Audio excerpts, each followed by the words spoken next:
Hello, Alexander von Welczeck here again. We're with my mother, Annette. She's telling Annette's story.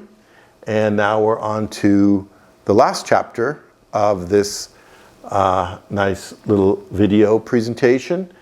And this is going to be the years of 2008 through today, which is 2021. Life after her lovely husband, Rocky, where again, Annette spreads her wings and discovers the world. Yeah, I still had a lot of energy and I was a very healthy person. So I followed my husband's advice and started traveling. I went first on a lot of cruises. The most exciting cruise was the one around the Horn. I caught the ship, I believe it was in Newport Beach, not Newport Beach, in Long Beach. And went all along, of course, the Mexican border and coast, and stopped in all the Central American countries, and so in Chile, and so there were many stops, and it was very impressive, but also sometimes very sad, the poverty of some of these countries like Ecuador and so on. But it was interesting to see all, and of course it was the Princess Cruises, which I liked the best. I had been on the Princess Cruises a few times before, and it's, of course, they take very good care of you, and so it went around the Horn through the big ice and snow there at the end, and then we ended up first at the Falkland Islands, which was not that impressive. I never understood why anybody would fight over that island there, but there were a lot of sheep, I remember. And then we went to Argentina, to Buenos Aires? Buenos Aires, yeah.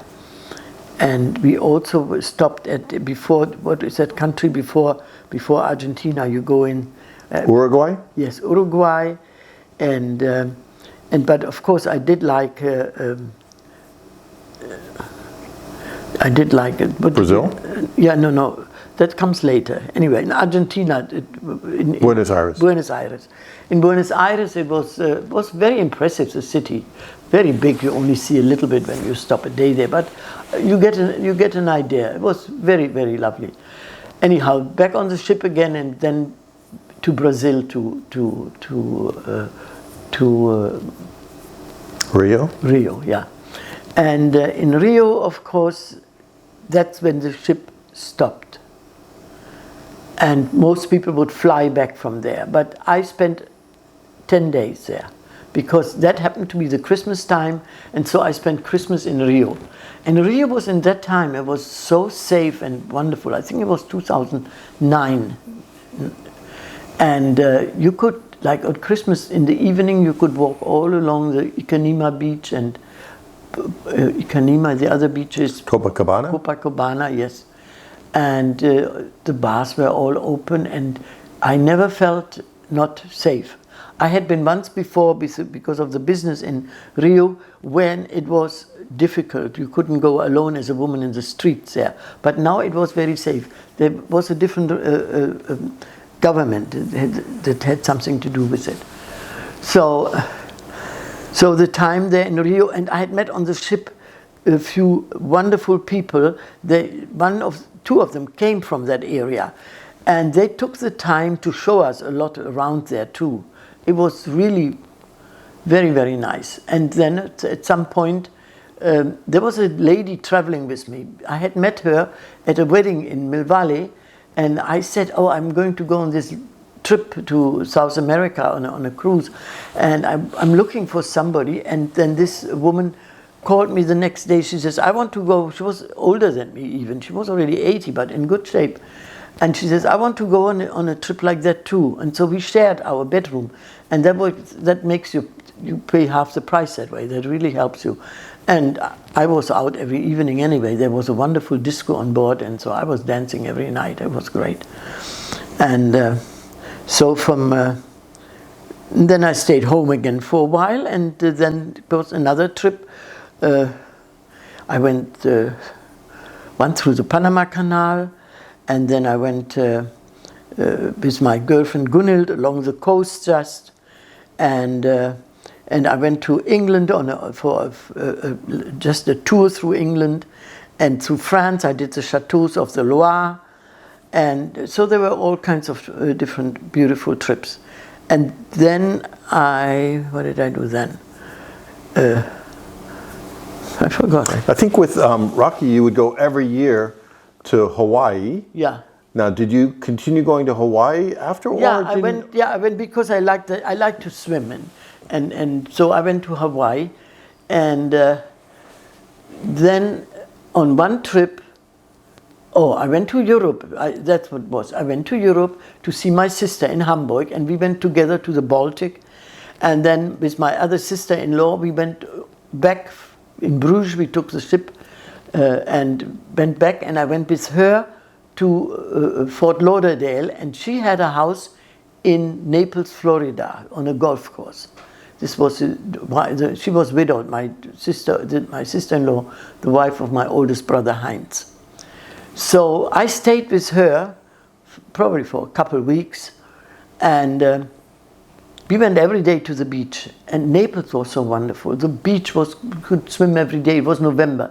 It was so beautiful, warm, and it was so. They had the Fifth Avenue with all the sidewalk cafes. I felt like I was in Europe, so many cafes. You sat outside, and it was warm all the time. So I told Gabi, she was the daughter is the daughter of my brother, and she was in the meantime in real estate there. She got married over there, visiting her mother.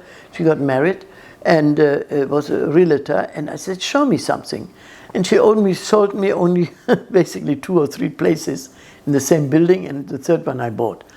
It was, first of all, the price in comparison to California was so low. I thought, oh my God, I couldn't buy an outhouse for that in San Francisco, right? And then on top of it, I liked that warm weather. I thought, I'll come here from now on instead of Hawaii. From then on, I never went to Hawaii anymore. And this was 2010, correct? Or 2011? Yeah, about 10, I think. No, 8, no, it might have been 11, because 10, 11, it doesn't matter. And then, of course, I spent then the winter there, and then the summer I came back to Mill Valley, and then the next winter I wanted to do the same thing. I even rented out the house once, and then I realized that really doesn't work well. And then one day I made up my mind. I really don't even want a second home. I just stay in Naples. I even in the summer was not bad there. It is very warm in the summer, but I love it warm. There are always swimming pools. I had the swimming pool right in front of my condo. And so I sold my house. I told the children, but whatever you can take it, because I couldn't take a lot, and shipping is difficult anyway.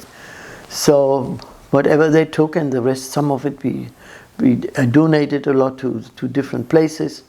And so the next thing is I moved into Naples, into my condo, and furnished it little by little, and it's now a really lovely place. And from then on, I just lived in Naples. And of course, in the summer when it was getting hot, I would go to Europe. And one year I went to Bad Wiessee, which is where I used to go to hotel college, and I stayed at the Post Hotel. It was quite nice. And then the following year I went to Wiesbaden, and another year to Wiesbaden again in the summer.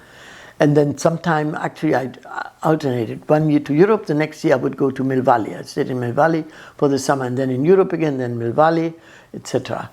And so in no time, now I'm already like 11 years over there. And I stayed a couple times in the summer now, also in Naples. And it's warm and it rains a lot, but it isn't bad. It is not, it's livable, And the nice part, of course, in the summer, there are barely people there. You get all the attention, which is great. And so that is, and there I met a lot of very nice people in Naples, and in my condo complex there are always very lovely people. We sit together around the pool, and there are parties here and there, and life is really very easy there, It's very nice. So, and now I'm visiting right now here in Newport with my son, and I'm actually thinking of moving back to California now, because I do like to see my children more often, and I'm getting older. I'm now, in a couple of weeks, I'm going to be 87, and I'm still feeling fine, and since I'm still feeling fine, I think I still have the energy to move. And right now I'm looking for the right spot. That is now my next big decision. And we stay posted. Whatever happens in the future, who knows? Well, to be continued. We appreciate sharing all this. I'm sure all your grandchildren and children and every your family is going to watch this. So hopefully we can add another chapter to the wonderful life of Annette very soon. Who knows?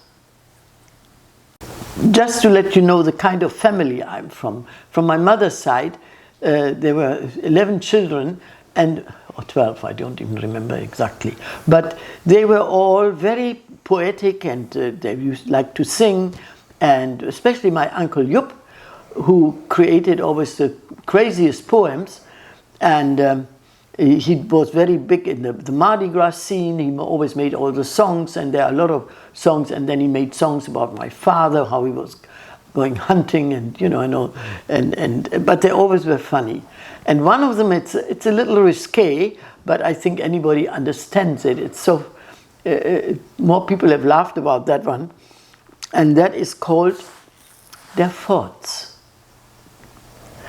And I recite it now, but it's something very natural of life, and I think it's just funny the way he did it.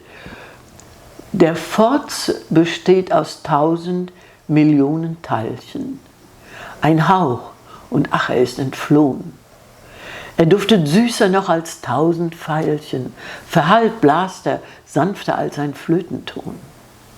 Durch eine Kraft wird hervorgeblasen, ein Summen und ein Brummen steigt ans Ohr, dann wird es Zeit, dann öffnet eure Nasen, wie ein Gedanke steigt dann zu euch empor. So lag ich einst in Linas Rosenarme, ihre Knie fest umschlungen.